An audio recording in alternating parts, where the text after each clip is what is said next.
আসসালামু আলাইকুম। আজকে রবিবার ছুটির দিন ছিল। তো আমার এক বন্ধুর মোটরসাইকেল এবং লাইসেন্স সবকিছুই আছে মালয়েশিয়াতে।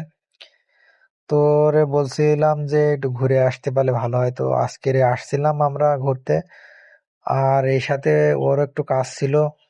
আর কাজ আমারও ছিল না তা না, আমারও একটু কাজ ছিল। তো আসলাম আজকে আমরা পেনাং যে প্যাসিফিক মেগা মল আছে এই জায়গায় আসছিলাম একটু দরকারে। তো এই ফাঁকে বলছিলাম যে আমরা একটু অন্য জায়গা থেকেও ঘুরে আসি। তো সেই উদ্দেশ্যে আজকে রওনা দিছি। তো ভাবলাম আপনাদের উদ্দেশ্যে একটা ব্লগ ভিডিও করি। তো আপনারা আমাদের সাথে থাকুন। আর মালয়েশিয়াতে রবিবারে কিন্তু রাস্তাঘাট একেবারে ফাঁকা থাকে, মানে মোটর সাইকেল চালিয়ে বা গাড়ি ঘোড়া চালিয়ে খুব শান্তি পাওয়া যায়। এই জন্য আর কি রবিবারে যদি কোথাও যাওয়া হয় সেক্ষেত্রে খুব মানে শান্তিতে চলাফেরা করা যায়, কোনো জ্যাম নেই। আর এমনি মালয়েশিয়াতে হাইওয়েতে জ্যাম খুব কমই থাকে বা জ্যাম থাকে না বললেই চলে। আর মালয়েশিয়াতে জ্যাম যে হবে এরকম কোনো সিস্টেমও নেই, দেখতেই পাচ্ছেন ওয়ান বাই ওয়ান রোড। কেউ কারো রোডের ভিতরে এসে ঝামেলা করবে না, কিন্তু মোটর চালানোর ক্ষেত্রে কিন্তু অন্যরকম বা ভিন্ন সিস্টেম আছে। মানে মোটরের যে রোডটা বা যে সাইডটা ওটা আলাদাই থাকে সব সময়, প্রায় জায়গায় বা প্রায় রোডেই। তো দেখতেই পাচ্ছেন কত সুন্দর। মানে ওই যে ডাইন সাইডে দেখছেন ওটা হচ্ছে আসার রোড, আর এটা আমরা যেটা যাচ্ছি এটা দেখা যাচ্ছে যাওয়ার রোড। মানে এখানে ঝামেলা হওয়ার বা কোনো কোনো প্রকারের অ্যাক্সিডেন্টের কোনো মানে আশঙ্কা থাকে না আর কি, যদি সাবধানতা অবলম্বন করা হয় আর কি।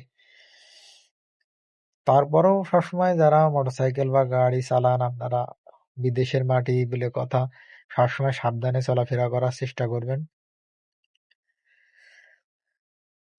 আর রবিবারে রাস্তা দেখতেই পাচ্ছেন যে একেবারে ফাঁকা, কিন্তু মানে সুন্দর একটা পরিবেশ। কিন্তু রোদটা ছিল আজকের কড়া রোদ।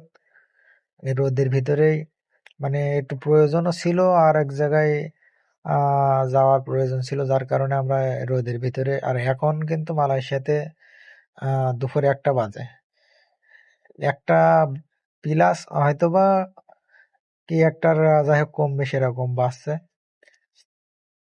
তো দেখতেই পাচ্ছেন মালয়েশিয়ার রবিবারের রোড একেবারে ফাঁকা। মানে রোডে কোনো মানে গাড়ি বা কোনো যানজট নেই। অন্যান্য দিনে কিন্তু এই যে ক্রেতা চলছে বা এই যে গাড়ি চলছে একটার পিছনে একটা থাকে, আর আজকে দেখি একেবারে ফাঁকা রোড, সুন্দর পরিবেশ। কত উন্নত এরা, আমাদের চাইতে অনেক উন্নত, অনেক।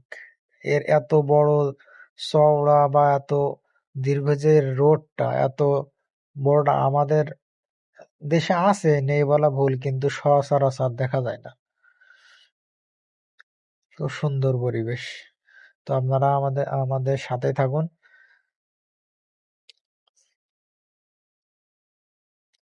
আবার দেখেন এই যে সাইড দিয়ে কি সুন্দর করে ওভার ব্রিজ করে দিয়েছে, যে মানুষ চলাচল করার জন্য বা রাস্তার মাঝখান দিয়ে যাতে কেউ হেঁটে না আসে। সেই সেই ক্ষেত্রে দেখা যাচ্ছে রাস্তা পারাপারের যদি কোনো প্রয়োজন হয় তো ওভার ব্রিজ যেই জায়গায় মানে দুই সাইডে কোথাও যদি গ্রাম বা যদি কোনো দোকানপাট বা কোনো ফ্যাক্টরি থাকে, সেই ক্ষেত্রে গাড়ি যাওয়ার রাস্তা বা ক্রেতা লরি যাওয়ার রাস্তা তো থাকেই, সাথে আবার ওভারব্রিজ করে দেওয়া হয় যে এ পাশ থেকে ও পাশে যাতে হেঁটে চলাচল করতে পারে মানুষ। এক্ষেত্রে যাতে কোনো কোনো ভয় বা কোনো অ্যাক্সিডেন্টের কোনো আশঙ্কা না থাকে। মানে পরিবেশগুলো খুবই সুন্দর। তো আমরা প্রায় আমাদের রুমের আশেপাশে চলে আসছি। সামনে একটা যে লাম্পু মেরা আছে, এই লাম্পু মেরা পার হলে আমাদের রুম। ডান সাইডে যেয়ে কিছুক্ষণ। আর এটা কিন্তু পেনাং তামান ব্লাং এর ভিতরেই। তো আপনারা যারা পেনাং এ থাকেন তারা অবশ্যই জানাবেন আপনারা কে কোথায় থাকেন। তো আমরা প্রায় চলে আসছি। তো অবশেষে আপনাদের উদ্দেশ্যে কিছু কথা বলতে চাই, সেটা হচ্ছে বিদেশের মাটিতে মোটরসাইকেল বলেন আর প্রাইভেট গাড়ি বা ক্রেতা বলেন যাই বলেন না কেন, অবশ্যই লাইসেন্স করে তারপরে কিনবেন। তা যদিও প্রয়োজন হয়, অনেক সময় হয় প্রয়োজন যে আশেপাশে কাজ থাকে রুমের, সেক্ষেত্রে সাইকেলে বা মোটরসাইকেলে যাওয়ার প্রয়োজন হয়। সেক্ষেত্রে মোটরসাইকেলের চাইতে সাইকেলটাই আর কি বেছে নিবেন, কারণ লাইসেন্স ছাড়া মোটরসাইকেল চালালে বা ক্রেতা বা দেখা যাচ্ছে প্রাইভেট যাই বলেন না কেন, যদি চালান সেক্ষেত্রে অনেক সমস্যার সম্মুখীন হতে পারে। এই জন্য সবসময় বিদেশের বাড়ি সাবধানে থাকার চেষ্টা করবেন, ফ্রেশ থাকার চেষ্টা করবেন। তো আজকের এই পর্যন্তই, আমরা প্রায় চলে আসছি। তো এখানে আবার একটা লাম্পু মেরা পড়ছে।